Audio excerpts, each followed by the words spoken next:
ত্বক যদি ফর্সা উজ্জ্বল ও গ্লোয়িং করতে চাও তাহলে রোজ এই ফেস স্ক্রাবটি ইউজ করার পর তোমরা নিজেরাই তফাৎ দেখতে পাবে। তো বন্ধুরা, আমরা তো রেগুলার ফেস ওয়াশ ইউজ করি, তো তোমরা যদি ফেস ওয়াশ ইউজ না করে এই ফেস স্ক্রাবটি ইউজ করো, দেখবে তোমাদের ত্বক খুব সুন্দর ধবধবে ফর্সা হয়ে যাচ্ছে খুব তাড়াতাড়ি। আর এই শীতে একটা টান টান স্কিন আর গ্লোয়িং সফট একটা স্কিন পাবে তোমরা।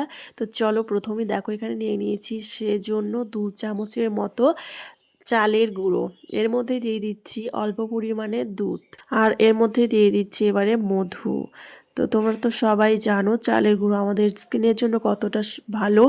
আর এই চালের গুঁড়োর সাথে দুধ আর মধু, এই তিনটি জিনিস ভালো করে মিশিয়ে নিতে হবে, তাহলেই রেডি হয়ে গেল আমাদের ফেস স্ক্রাব। আর এই শীতে তো আমাদের ত্বক শুষ্ক শুষ্ক হয়ে যাচ্ছে, সেই সব কিছু থেকে খুব তাড়াতাড়ি তোমরা মুক্তি পাবে। আর বাইরের যত পলিউশন, ধুলোবালি, তারপর তোমাদের মুখে যে কালো ছোপ আছে সেগুলো খুব তাড়াতাড়ি দূর করে দেবে এই স্ক্রাবটা করলে। তো দেখো এখানে আমি ভালো করে মুখের মধ্যে এবার অ্যাপ্লাই করে নিচ্ছি এই স্ক্রাবটা।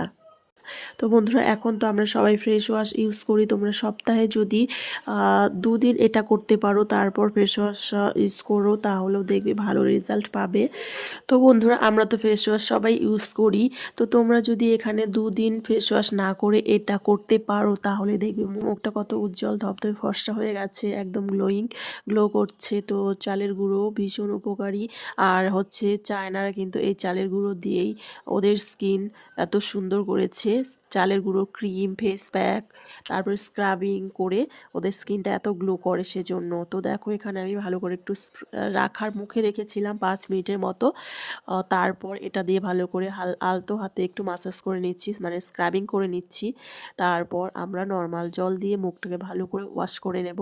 আর তারপরে দেখতে পাবে মুখে যত পলিউশন, ধুলোবালি, নোংরা আর কালো ছোপছাপ যা থাকবে সুন্দর পরিষ্কার হয়ে যাবে, একটা তোমরা গ্লোয়িং স্কিন পেয়ে যাবে। তো এটা হচ্ছে তোমরা দিনেও করতে পারো, রাতেও করতে পারো, এটা কোনো ব্যাপার নেই যে শুধু রাতেই করতে হবে বা দিনে করতে হবে। আর তারপর তোমরা একটা সুন্দর স্কিন পেয়ে যাবে। তো কেমন লাগলো আজকের এই ভিডিওটা? আশা করি ভালো লেগেছে। ভালো লাগলে লাইক করতে ভুলো না। তো আজকের মতো এ পর্যন্তই। ততক্ষণ তোমরা খুব ভালো থেকো, সুস্থ থেকো, টাটা।